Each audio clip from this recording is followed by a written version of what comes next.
Do you really think these stinking, filthy weeds of yours are worth a dime? You are ruining the aesthetic of my royal VIP cable car lounge. Crush them and throw them in the trash where they belong. The arrogant real estate mogul sneered as his heavy leather boots slammed down. He ruthlessly trampled the woven basket of wild snow pine sprouts. Rose did not fight back with anger or violence. She just fell to her knees in the freezing blizzard. Tears streamed down her freezing cheeks as she desperately clawed through the snow. She was trying to salvage the crushed, ruined leaves because, to her, those broken leaves were the only hope to keep her dying father alive. Suddenly, a gentle hand reached out to help her up. Hello, everyone. A snow lotus blooms brightest when it is rooted in deep courage and filial piety. It survives the harshest blizzards to spread its warmth to the world. If you believe that human kindness can melt the coldest winter, please subscribe to our channel right now. And leave a prayer in the comments below. Type, Lord, please protect the brave from the cold cruelty of this world. Your words give strength to the kind hearts out there. To understand why Rose was risking her life in the middle of a deadly winter storm, we have to look back at the humble stone quarry at the bottom of the mountain. Her father, Arthur, was a hard-working miner who had sacrificed his entire life to raise her alone. Decades of breathing in toxic dust and inhaling fine stone particles had destroyed his lungs. He was recently diagnosed with severe pneumoconiosis, commonly known as black lung disease. His condition was deteriorating rapidly. Every breath he took sounded like crinkling paper. He spent his nights coughing up blood into a ragged cloth. The doctors at the local clinic had given up hope. They said he only had a few weeks left unless he received a miracle. But Rose refused to accept that tragic fate. She had spent months researching ancient botanical remedies and traditional medicines. She discovered a forgotten formula that could cleanse the lungs and restore respiratory function. The only problem was the main ingredient. It required the delicate sprouts of the rare snow pine tree. These legendary plants only grew on the highest, most treacherous peaks of the northern mountains, and they had to be harvested in the dead of night, right as the morning dew froze into frost. It was a suicide mission for experienced climbers, let alone a poor girl with no professional gear. But love makes people fearless. Leaving her father resting in their small, drafty cabin, Rose wrapped herself in a thin wool coat and began the agonizing climb. The blizzard howled like a hungry wolf. The sub-zero wind sliced through her clothes like icy blades. Her fingers were numb, bleeding, and frostbitten as she scaled the jagged, slippery rocks. For hours, she battled the blinding snow and the freezing temperatures. Finally, near the summit, she found them. A small cluster of vibrant green snow pine sprouts, glowing faintly under the moonlight. She carefully harvested the precious herbs, placing them gently into her woven basket as if she were holding a newborn baby. She had done it. She finally had the cure for her beloved father. But the descent proved to be far more dangerous than the climb. The storm intensified, dropping visibility to zero. Rose was shivering uncontrollably, her body pushed to the absolute limit of human endurance. She stumbled blindly through the snowdrifts, desperately looking for the emergency shelter near the VIP cable car station. That was when she heard a faint, desperate cry. Huddled behind a frozen boulder, a middle-aged man in plain, unassuming clothes was holding a little girl in his arms. The child was turning blue. She was suffering from severe hypothermia and a terrifying panic attack. Her small chest heaved violently, but she could not catch her breath. The man was crying, begging for help, completely helpless in the face of nature's wrath. Rose did not hesitate for a single second. She threw herself into the snow beside them. She immediately took off her own ragged coat and wrapped it around the shivering child, but it was not enough. The girl's internal temperature was dropping too fast. Rose looked down at her basket. She knew exactly what she had to do, even though it tore her heart in two. She took a handful of the precious snow pine sprouts she had risked her life to gather. She used her own body to block the fierce wind while she struck a match. She built a tiny, fragile fire using dried twigs from her pocket.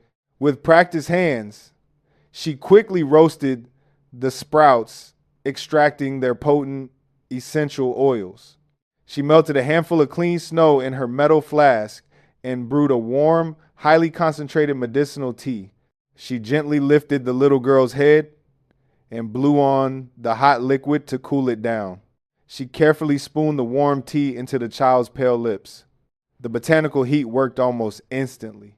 The natural compounds expanded the child's airways and calmed her racing nervous system.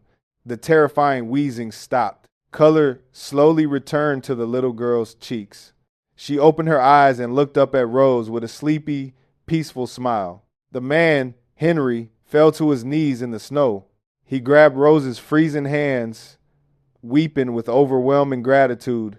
He tried to ask for her name, but Rose just smiled gently and shook her head. She packed up her remaining herbs and hurried away toward the cable car station. She had lost half of her harvest, but she knew she had made the right choice. Even in the middle of a blizzard, the warmth of human compassion had prevailed. If you are touched by Rose's selfless sacrifice, please take a moment to leave a comment. Type, "Lord, please protect the brave from the cold cruelty of this world." Let us send a wave of positive energy to those who need it most.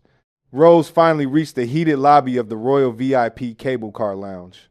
She was completely exhausted, covered in snow, mud, and her own blood. The contrast between her and the wealthy guests in the lounge was staggering. Women in expensive mink coats and men in tailored suits stared at her with deep disgust. They whispered and pointed at the poor, shivering girl holding a dirty basket. Among them was Mr. Sterling, a notorious real estate tycoon known for his ruthless business tactics and endless arrogance. He was standing by the fireplace, sipping a glass of expensive champagne. When Rose accidentally stepped too close to the warmth, some mud dripped from her boots onto the pristine marble floor. Mr. Sterling's face twisted into an ugly snarl. He marched over to her, his eyes filled with absolute contempt. That brings us back to the heart-wrenching moment at the beginning of our story. He slapped the basket out of her frozen hands. The remaining snow pine sprouts scattered across the floor. He stepped on them, grinding his heavy boots into the delicate leaves. He intentionally destroyed the only thing that could save Arthur's life. Rose was shattered. She ignored the insults, falling to the floor, desperately trying to scoop up the ruined mash. She wept silently, her heart breaking for her father waiting at home. The entire lounge watched in cold, indifferent silence. Nobody dared to stand up against the powerful tycoon until a commanding voice echoed through the room. "Get your filthy boots off her!" The entire lounge fell dead silent. Mr. Sterling turned around, his face flushed with anger. He was about to yell at whoever dared to interrupt him, but the words died in his throat. Standing by the entrance was the unassuming middle-aged man from the blizzard. He was holding the little girl wrapped in Rose's ragged coat, but he was no longer just a helpless father lost in the storm. He was surrounded by 6 private security guards and the general manager of the Royal Resort. The general manager was trembling, bowing deeply to the man. "Mr. Henry, sir, we are so sorry for the security breach." A collective gasp echoed through the VIP lounge. Even Mr. Sterling turned pale, his arrogance instantly replaced by pure terror. Everyone in the room knew that name. Henry was the elusive billionaire founder of the global botanical pharmaceutical empire. He was the ultimate owner of this entire mountain range, the luxury resorts, and the royal spa chains. He was known as the King of Herbal Medicine. Mr. Sterling stammered frantically trying to fix his tie. Mr. Henry, what a profound honor. I was just taking out the trash for you, sir. This filthy beggar sneaked in with her disgusting weeds. Henry did not even look at Sterling. He walked straight past the trembling Tycoon and knelt down on the wet floor right in front of Rose. He gently took her bleeding, frostbitten hands into his own. Are you hurt, my dear? Rose looked up, her eyes wide with shock. Your daughter, is she okay? Even in her darkest moment, after losing everything, her first thought was the safety of a stranger's child. Henry's eyes filled with tears as his little girl ran over and hugged Rose tightly. Thanks to your incredible medical knowledge and your selfless sacrifice, she is alive. You gave up your only chance to save your father to save my daughter. And for that, I owe you my life. It is in these rare, beautiful moments that true power reaches out to lift up the brokenhearted. If you are moved by this miraculous reunion, please comment below. Type, Lord, please protect the brave from the cold cruelty of this world. Let your words be a shield for the kind souls. Henry finally stood up and turned his piercing gaze toward Mr. Sterling. The temperature in the room seemed to drop below freezing. You called her medicine disgusting weeds? That basket held the purest, most perfectly extracted snow pine sprouts I have seen in 30 years of botanical research. She has more talent, more integrity, and more human decency in her little finger than you will ever have in your entire miserable life. Sterling fell to his knees, begging for forgiveness. Please, Mr. Henry, it was a misunderstanding. I will pay her. I will buy her 1,000,000 baskets of those weeds. Henry shook his head in disgust. You cannot buy grace, Sterling. And as of this exact second, you cannot buy anything in this valley. Henry pulled out his phone and made a single quiet phone call. Within 60 seconds, the real estate tycoon's entire world collapsed. Henry purchased the VIP cable car franchise outright. He immediately terminated Sterling's corporate lease, froze his regional development accounts, and permanently banned him from the entire mountain district. The security guards grabbed the screaming, ruined Tycoon by his expensive lapels and dragged him out into the freezing blizzard. He was left with nothing but the bitter cold he had forced upon others. But Henry's justice did not stop at punishing the wicked. He immediately ordered his private medical helicopter to fly down to the stone quarry. A team of top-tier respiratory specialists airlifted Arthur to the most advanced hospital in the capital. Using Henry's cutting-edge facilities and Rose's brilliant botanical formula, they completely cured Arthur's black lung disease. Henry did not just give Rose money. He gave her the respect and platform she truly deserved. He appointed her as the National Director of Herbal Safety and Testing for his entire global empire. Months later, the brutal winter finally gave way to a breathtaking spring. Standing on the highest peak of the mountain, under a spectacular glowing aurora, Arthur breathed in the crisp, clean air. His lungs were clear. His smile was brighter than the stars. He watched with tears of joy as Henry held Rose's hand under the colorful night sky. Henry knelt down, not in the snow of a bitter storm, but on a bed of blooming wildflowers. He pulled out a stunning emerald ring, custom made to look like a tiny, perfect snow pine sprout. You saved my daughter's life, and you brought the spring back into my heart. Will you do me the honor of being my wife? Rose wept, nodding as he slipped the ring onto her finger.